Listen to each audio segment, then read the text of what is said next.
Hi, Mom! I know I usually say hi, friends, but I'm pretty sure my two friends don't even watch this. Who am I kidding? My mom doesn't watch this either.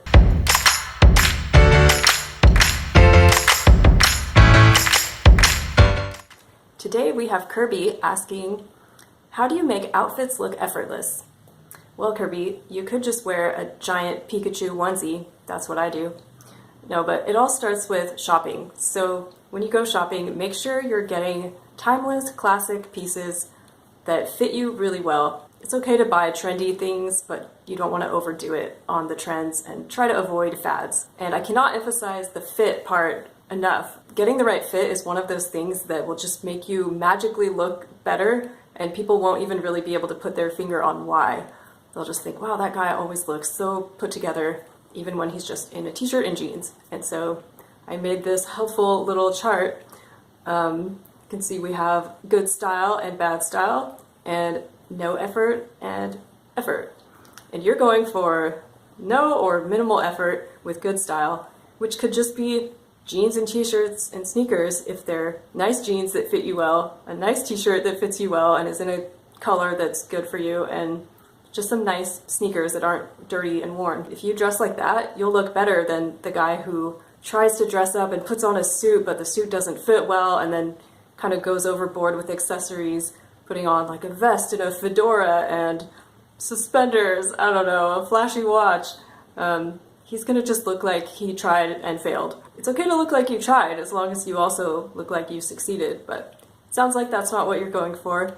You're going for minimal investment with a good return. So once you have the right pieces that fit you well, we need to talk about outfits. How do you combine pieces so that it looks effortless? Here I would say that if you did buy some trendy pieces, don't wear all the trends at once. So maybe keep it to one statement piece or a flashier piece. Like if you have some colorful sneakers, for example, keep the rest of your outfit kind of toned down so you don't look like you went overboard. Another tip is to just add a layer, like just adding a jacket onto an outfit can make it look more interesting without making it look like you tried really hard. Or just adding an accessory like a belt or a watch, but just not too many accessories. Okay, so then after you've got your outfit figured out, then how do you wear it? Let's talk about styling. There are things you could do like just roll the sleeves up. Even though that does take more effort, it looks more casual, like you just threw your sleeves up because you were working or something. And then you could roll your cuffs on your pants, but don't do both because then that looks like you are trying too hard. So just keep it simple. You could leave a few buttons unbuttoned. Just try not to look too perfect or too matchy-matchy. It used to be the rule that you should wear the same color belt and shoes, and that's kind of an outdated rule. It still works, but you don't have to do that. And then along with styling is grooming.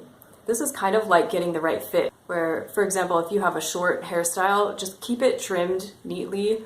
Don't wait until you need a haircut before you get one, and then you'll just always look more put together no matter what you're wearing. So those are my tips, Kirby. Just pick the right pieces that fit you to begin with, combine them in a way that isn't too crazy, and style them in a way that isn't too perfect.